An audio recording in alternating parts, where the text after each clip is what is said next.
Hey, Mighty Mum, today is day 4. I'm excited to talk today about sleep. Yesterday we talked about stress, and I hope you can identify which state you live in, a sympathetic state or a parasympathetic state. Now, today I want to focus on sleep.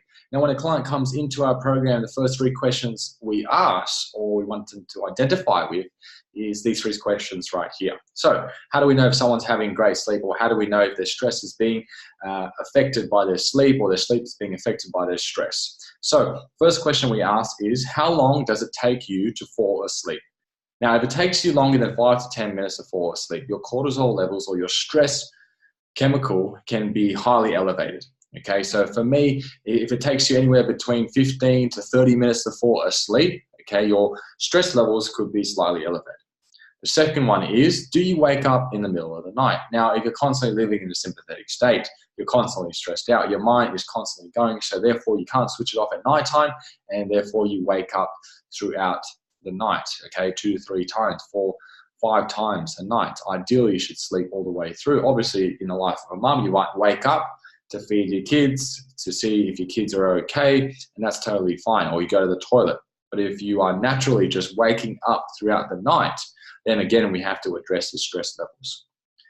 Third one is, how do you wake up in the morning? Now, cortisol, like I said, looks like this. Okay, so cortisol, you want it to be high in the morning. Okay, and as the day goes on, you want it to drop. Okay, so therefore you will be allowed to fall asleep and not have disrupted sleep. But people who are highly stressed, their cortisol is the opposite. Okay, cortisol starts really low in the morning, so it's really hard to wake up in the morning. And then as they go to bed, cortisol levels are elevated. It might be due to work, they're stressed out, they constantly come home and continue to do more work, or they're stressed out by their kids and therefore they can't sleep. So just by these 3 questions here, you can identify your stress levels, can identify are you having good sleep or not, which affects your energy, your motivation, your drive, okay, your hunger levels. Now, stress affects your hunger levels, and so does bad sleep or not having energy. Chemically, okay, leptin increases. Leptin is your satiety hormone. Okay, ghrelin decreases. Okay, that's ideally what you want the chemicals to sit at. Okay, ghrelin low, leptin high. But if you're constantly stressed and you're not sleeping well, ghrelin's high. Ghrelin making you hungry all the time and therefore not being satisfied with the food you eat, so you're more likely to go and eat the bad foods or overeat and binge eat. So this all has a domino effect. But like I said, a lot of people, all they focus on is training. Okay, and therefore they don't look at stress or lifestyle factors, stress and sleep. Now, you can see how stress and sleep work together. Thanks, Aaron. This is good talk, but how do I get better sleep? Well, great question. What I want you to do is to have a nighttime routine, okay? Now, you might say, okay, with my kids, it's really unpredictable when they sleep, and that's totally understandable. But putting a plan in place, so it might be after 9:30 p.m., putting phones away. Okay, so you don't want to look at blue light because therefore it keeps you up at nighttime. Taking magnesium at night helps.